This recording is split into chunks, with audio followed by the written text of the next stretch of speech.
হ্যাঁ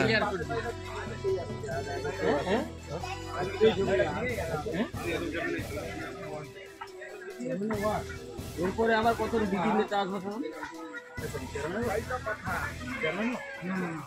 না এটা চ্যানেলের পাশের ওয়ার্ড এটা কিছু করে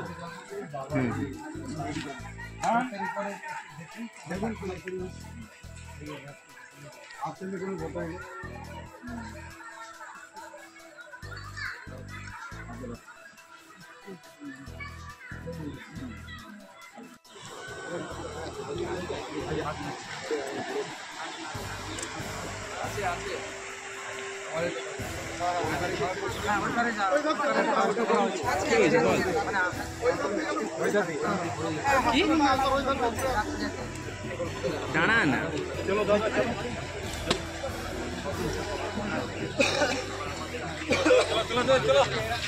কাজে লাগো এই আমাদের লোকেরা কাজে লাগো উপদের বন্ধু সুখাদ দাদা কি করছিস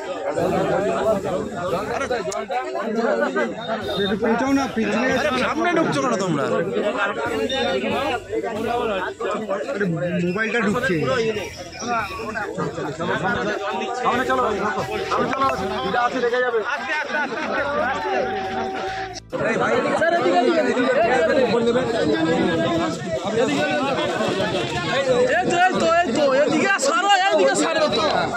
হয়ে গেল তো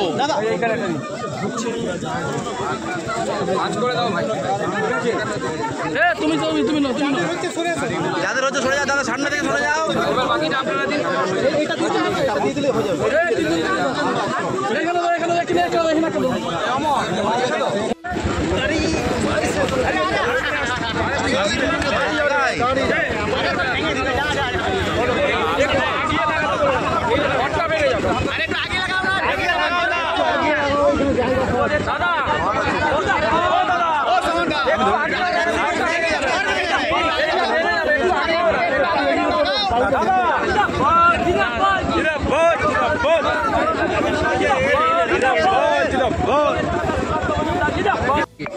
সেই বাঁধগুলোর নিরীক্ষণ বা ইঞ্জিনিয়ার দ্বারা এবং এই বাঁধগুলোতে কোথায় কি ক্ষয়ক্ষতি আছে জঙ্গল পরিষ্কার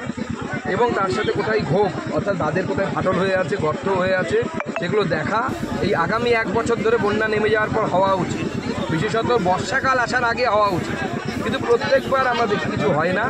মুখ্যমন্ত্রী মিডিয়াতে বলেন ম্যান মেড, এবছরও বলছেন আগামী বছরও কিছু করবেন না, ম্যান মেড বন্যা। আজকে বাঁশকুড়াতে মুখ্যমন্ত্রী আমি মাননীয় মুখ্যমন্ত্রীকে বলবো যে আপনি এই যে বন্যা হলে আসছেন তার থেকে বেটার হয় যদি বন্যাটাকে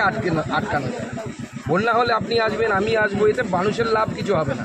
আমাদের 2-4টে মানুষের লাভ হবে না। তার আগে যদি মুখ্যমন্ত্রী বন্যা হওয়ার আগে 3 মাস আগে যদি এখানে ইন্সপেকশন করতে আসেন, এত দূরেও আসতে হবে না, বাঁশকুড়াতেও আসতে হবে না, বসে ডিস্ট্রিক্টে বসে ডিএম ইরিগেশনের ইঞ্জিনিয়ার তাদেরকে নিয়ে বসেন এবং যদি বলেন যে 3 মাস বাকি বৃষ্টি বর্ষাকাল আসার বন্যা হওয়ার কী কী ব্যবস্থা নিয়েছেন, বাঁধের মেরামতির জন্য কী কী করা হয়েছে, বাঁধের জন্য আমি এত কোটি টাকা স্যাংশন করলাম, এই কাজটা যদি উনি করে যান